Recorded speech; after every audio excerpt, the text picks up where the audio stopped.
Abu Hamid al-Ghazali, lettre aux disciples. Ayyuhal walad. Ô mon fils qui m'aime et que j'aime, que Dieu prolonge ta vie dans l'obéissance à Dieu et te guide sur la voie de ses bien-aimés. Sache que l'on peut écrire des conseils en les puisant dans le message prophétique même. Si certains te sont parvenus, quel besoin as-tu donc des miens? En revanche, si tu n'en as tiré aucune leçon, dis-moi alors ce que tu as appris durant toutes les années écoulées. Ô mon fils, parmi les conseils que l'envoyé de Dieu, que la grâce et la paix divine se répandent sur lui, a donné à sa communauté, il y a ces paroles. Lorsqu'un individu se préoccupe de choses sans importance, c'est là le signe pour lui que le Très-Haut l'a abandonné. Qui perd une heure de sa vie dans autre chose que la dévotion à Dieu pour laquelle il a été créé mérite que ses remords se prolongent.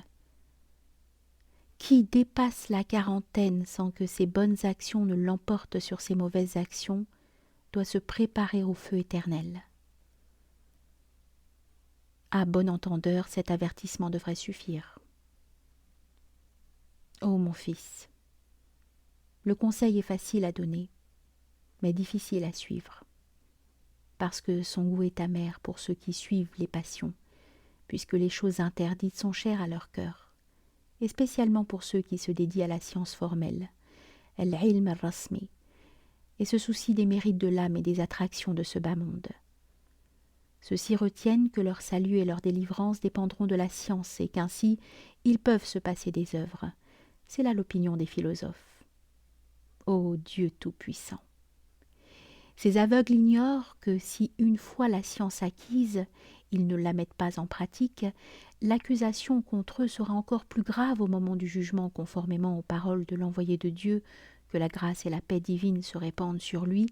Celui qui souffrira le plus au jour de la résurrection sera le docte à qui Dieu ne permettra pas de tirer profit de sa science. On raconte qu'après sa mort, El-Junayd, que Dieu sanctifie son secret, apparut en songe à quelqu'un qui lui demanda « Quelle nouvelle, ô Aboul Qasim ?» Il répondit « Les propos se perdirent, les enseignements disparurent. Seules quelques génuflexions accomplies au cœur de la nuit nous furent utiles. Ô mon fils, ne sois pas démuni d'œuvres, a'mal, ni d'état spirituel, ahwal, et sois certain que la science formelle ne t'est d'aucune aide. En voici un exemple. Supposons qu'un homme intrépide et pugnace se munisse de 10 épées indiennes, et d'autres armes encore, et se rende dans le désert, et qu'un énorme et farouche lion l'attaque.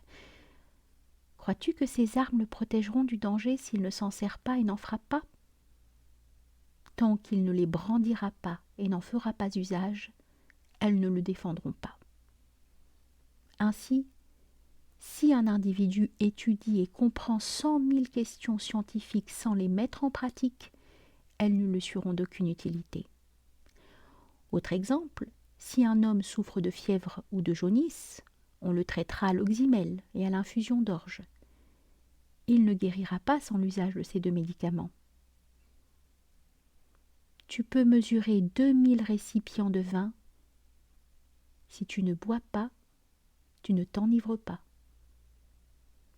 Même si tu étudiais 100 ans et recueillais 1000 traités, ce n'est que par tes œuvres que tu seras préparé à la miséricorde de Dieu, que son nom soit exalté. Conformément à sa parole, en vérité, l'homme n'obtiendra que ce à quoi il s'efforce. Quiconque donc espère rencontrer son Seigneur, qu'il fasse œuvre bonne, en récompense de ce qu'ils œuvraient. En vérité, ceux qui ont cru et accompli le bien auront pour refuge les jardins du paradis, où ils demeureront éternellement sans désir de changement. Mais d'autres leur succédèrent, ils délaissèrent la prière et suivirent les passions et rencontreront la perdition. excepté ceux qui se repentiront, croiront et accompliront le bien. Ceux-là entreront au paradis et il ne leur sera fait aucun tort. Que dis-tu de cette tradition prophétique? L'islam a été édifié sur 5 piliers: attester qu'il n'y a pas de Dieu hormis Dieu, accomplir la prière, faire l'aumône purificatrice, jeûner le mois de Ramadan et accomplir le pèlerinage à la Mecque pour qui en a les moyens. La foi, l'iman, est profession verbale, croyance intime, at-tasdiq, et exécution des préceptes indiqués plus haut. Les preuves attestant la nécessité des œuvres sont innombrables. Si l'homme atteint le paradis par la grâce, fadl, de Dieu, que son nom soit exalté, et par sa miséricorde, il n'y parvint toutefois qu'après s'y être préparé par l'obéissance et la dévotion, al-ibada. La miséricorde de Dieu est proche de ceux qui font le bien. Si on prétend que l'homme y parvient en vertu de sa seule foi, on répondra alors « Oui, mais quand ? Et combien d'obstacles devra-t-il surmonter avant d'y parvenir ?» Le premier de ces obstacles est la foi. Sortira-t-il indemne du péril que la foi ne lui soit ôtée ? Et s'il y parvient, ne sera-t-il pas déçu et démuni de bonnes œuvres ? Al-Hassan al-Basri a dit « Au jour de la résurrection, Dieu, que son nom soit exalté, dira à ses serviteurs : Ô mes serviteurs, entrez dans mon paradis par ma miséricorde et prenez-en la part qui vous revient selon les mérites de vos œuvres. Ô mon fils, tant que tu n'œuvreras pas, tu n'auras pas de récompense. » On raconte qu'un Israélite adora Dieu le Très-Haut pendant 70 ans. Dieu voulut le faire connaître aux anges.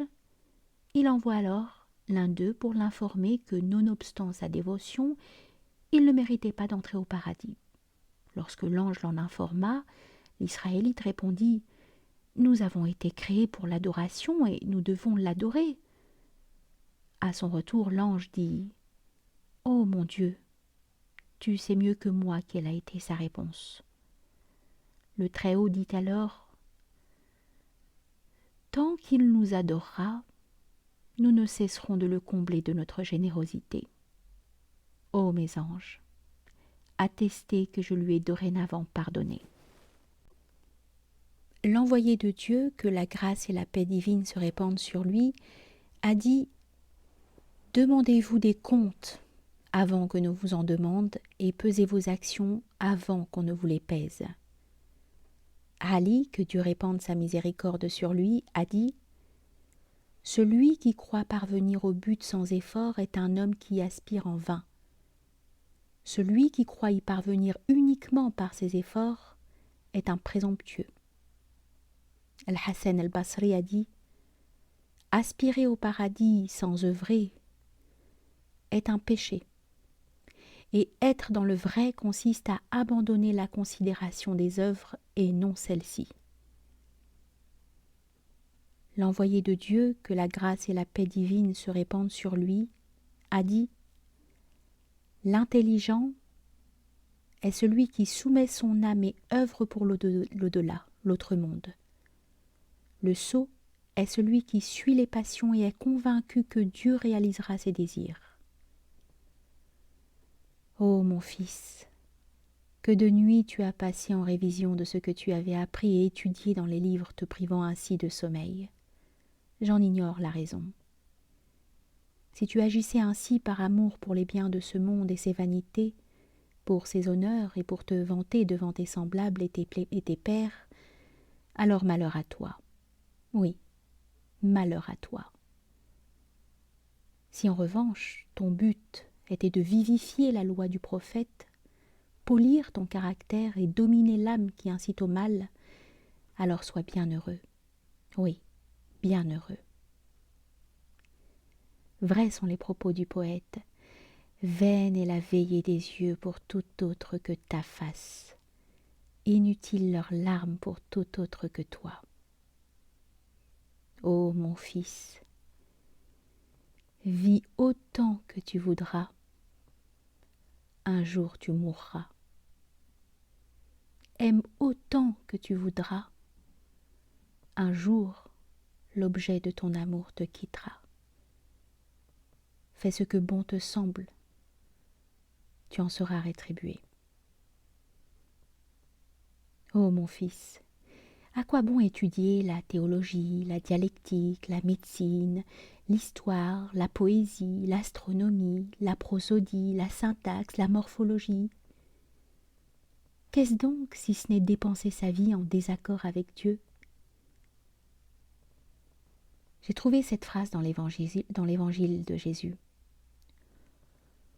Entre l'instant où le mort est mis dans le cercueil et celui où on le dépose au bord de la tombe, Dieu pose 40 questions au défunt, dont la première est « Ô mon serviteur, tu t'es montré pur aux yeux des gens pendant des années, alors que tu n'as pas montré ta pureté à mon regard, ne serait-ce qu'une heure.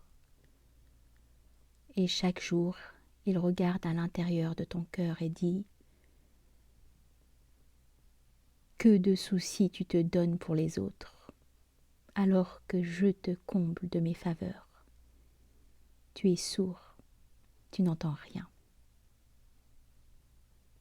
Ô mon fils, science sans pratique est folie, et pratique sans science est chose vaine. Sache que la science qui ne te détourne pas aujourd'hui des actes de rébellion à Dieu et ne t'incite pas à l'obéissance ne t'écartera pas demain du feu de l'enfer. Si tu ne mets pas en pratique ta science aujourd'hui, et si tu ne rattrapes pas le temps perdu, tu diras alors demain au jour de la résurrection, « Renvoie-nous donc sur terre, nous accomplirons le bien. » Il te sera dit alors, « Ô sot, c'est justement de là que tu viens. » Ô mon fils, tourne ton attention vers l'esprit et défais les appétits. Mortifie le corps car ton ultime demeure est la tombe et les défunts attendent que tu les rejoignes d'un moment à l'autre. Garde-toi d'y arriver sans viatique. Abou Bakr, le véridique, que Dieu soit satisfait de lui, a dit « Les corps sont semblables à une cage d'oiseaux ou à une étable. Réfléchis donc sur ta condition. À laquelle de ces deux espères-tu appartenir?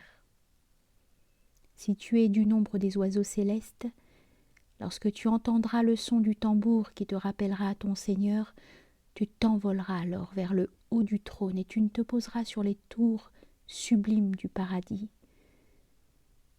Et tu te poseras sur les tours sublimes du paradis. Ce sera, comme a dit l'envoyé de Dieu, que la grâce et la paix divine se répandent sur lui. Le trône du tout miséricordieux a tremblé à la mort de Saïd ibn Mu'ad. Que Dieu te protège d'appartenir à la catégorie des bêtes. Dieu, que son nom soit exalté, ayant dit « Ceux-là sont comme des bêtes et plus égarés encore ». Ne sois donc pas aussi sûr de ne pas être jeté du fond de la demeure terrestre dans les abîmes de l'enfer. On raconte qu'un jour, on donna un verre d'eau fraîche à Al-Hassan al-Basri, que Dieu lui fasse miséricorde. Lorsqu'il se saisit du verre, il perdit ses esprits et le verre lui échappa de la main. Une fois ressaisi, on lui demanda « Oh, Abou Saad, que t'est-il arrivé ?» Il répondit « J'ai pensé au désir des damnés lorsqu'ils crient au béat du paradis « Répandez-nous, répandez sur nous de l'eau ou de ce que Dieu vous a fait don. »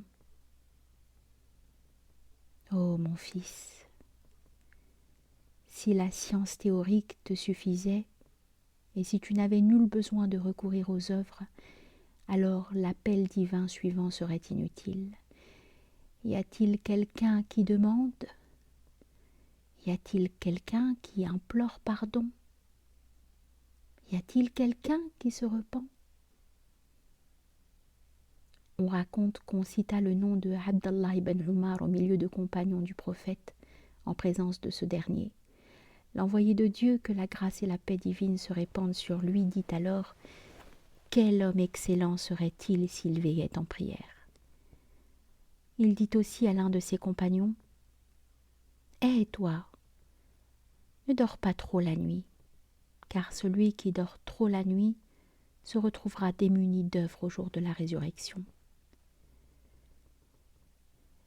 Et une partie de la nuit encore veille en prière volontaire. Il s'agit ici d'un ordre, amr. Et à chaque aube ils imploraient pardon. Il s'agit là d'un acte de gratitude, shukr, demandant grâce à toute aube. Il s'agit ici d'une invocation, vikr. Le prophète, que la grâce et la paix divine se répandent sur lui, a dit: Dieu aime 3 voix, celle du coq, celle de celui qui récite le Coran et celle de ceux qui implorent pardon à l'aurore. Soufiane Taouri, que Dieu répande sur lui sa miséricorde, a dit: Dieu a créé un vent qui souffle à l'aurore, qui porte les prières à Dieu et porte l'imploration du pardon au roi omnipotent. Il a dit aussi: à la tombée de la nuit, un héros crie du pied du trône divin: que les adorateurs, l'habidoun, se lèvent. Ceux-ci se lèvent et prient autant que Dieu le veut. Puis un héros crie au milieu de la nuit: que les dévots, al-qanitoun, se lèvent. Ceux-ci se lèvent alors et prient jusqu'à l'aube. À l'aube, un héros crie: que ceux qui implorent pardon, al-mustarfiroun, se lèvent. Ceux-ci se lèvent alors et implorent pardon. À l'aurore, un héros crie: que les négligents, al-rafiloun, se lèvent. Ceux-ci se lèvent alors de leur lit tels des ressuscités de leur tombe. Ô mon fils, on raconte que parmi les nombreux conseils qu'il donna à son fils, Luqman le sage dit: Ô mon fils, ne sois pas moins brave que le coq, alors qu'il chante à l'aube, toi tu dors. Le poète a bien dit: alors qu'au cœur de la nuit une colombe sur une branche émettait un faible son, moi je dormais. Mon Dieu, j'ai menti. Si mon amour était sincère, les gémissements des colombes n'auraient jamais précédé les miens. Je prétends être un amant épris de mon Seigneur, alors que les animaux le pleurent et moi non. Ô mon fils, la quintessence de la science consiste à savoir ce que sont l'obéissance et la dévotion. Sache que l'une comme l'autre exige que tu observes les ordres et les prohibitions du législateur, Allah, dans tes paroles et dans tes actions. Autrement dit, tout ce que tu dis, fais, ou ce à quoi tu renonces doit être conforme à la loi. Ainsi, si tu jeûnais le jour de la fête du sacrifice, ou les jours suivants consacrés à sécher les chairs des victimes du sacrifice, tu commettrais alors un acte de désobéissance. Ou encore, si tu priais vêtu d'habits volés, ce serait là un péché, même si cette dévotion aurait l'apparence d'un acte de culte. Ô mon fils, les paroles et les actes doivent être conformes à la loi, car lorsque la science et les œuvres sont en contradiction avec elle, elles portent à l'égarement. Il ne faut pas te laisser séduire par les allocutions théopathiques et par les agissements des soufis, car parcourir leur voie signifie lutter, supprimer ses appétits, anéantir ses passions au moyen du glaive des exercices spirituels, et non pas se laisser émouvoir ou séduire par leurs extravagances. Sache que la langue débridée et le cœur distrait par de futiles désirs sont des signes funestes. Si tu ne luttes pas sérieusement pour anéantir les appétits, alors ton cœur ne sera pas vivifié par les lumières de la connaissance. Anwar al-Ma'rifa. Sache qu'on ne peut donner de réponse verbale ou écrite adéquate à certaines de tes questions. Si tu parviens à cet état spirituel où ton cœur est inondé de lumière, alors tu en percevras le sens. Autrement, il t'est impossible d'en percer le sens, car il s'agit de choses qui relèvent de l'expérience spirituelle. Tout ce qui relève du goût spirituel ne peut être décrit convenablement par la parole, tout comme la douceur de ce qui est doux et l'amertume de ce qui est amer ne peuvent être connues que par le goût. On raconte qu'un impuissant écrivit à un ami lui demandant de lui expliquer le plaisir de l'union sexuelle. Ce dernier lui répondit « Mon cher, je te croyais uniquement impuissant, or je constate maintenant que tu es aussi impuissant que sot, car il s'agit d'un plaisir que l'on ne connaît que pour l'avoir goûté. Si tu l'éprouves, tu le connais, sinon sa description verbale ou écrite est inadaptée. Ô mon fils, certaines de tes questions sont du même genre. Quant à celles auxquelles on peut répondre, nous avons déjà traité dans notre Ihya Ulumuddin et ailleurs. Nous citerons ici quelques passages de cette œuvre en y renvoyant. Nous disons donc que celui qui parcourt la voie du soufisme doit se soumettre aux obligations suivantes: à une croyance intègre et pure de toute trace d'innovation blâmable, à un repentir sincère après lequel on ne tombe plus dans le péché, à satisfaire les adversaires de manière à ce que nul d'entre eux n'ait de réclamation à faire, et enfin à acquérir la science de la loi de façon à observer les ordres de Dieu, que son nom soit exalté, et à acquérir des autres sciences ce qui est nécessaire au salut. On raconte que Shibli, que Dieu lui fasse miséricorde, qui a été au service de 400 maîtres, a dit « J'ai lu 4000 traditions prophétiques, puis j'en ai choisi une que j'ai méditée, et c'est en elle que j'ai trouvé ma délivrance et mon salut. » Cette tradition contenait aussi bien la science des anciens que celle des modernes, et je m'en suis contentée. La voici. L'envoyé de Dieu, que la grâce et la paix divine se répandent sur lui, a dit à l'un de ses compagnons « Agis ici-bas en pensant au peu de temps qu'il te reste à y vivre, et agis pour le delà en pensant que tu y demeureras pour toujours. Agis pour Dieu en pensant aux besoins que tu as de lui, et pour le feu de l'enfer en pensant à combien tu pourras le supporter.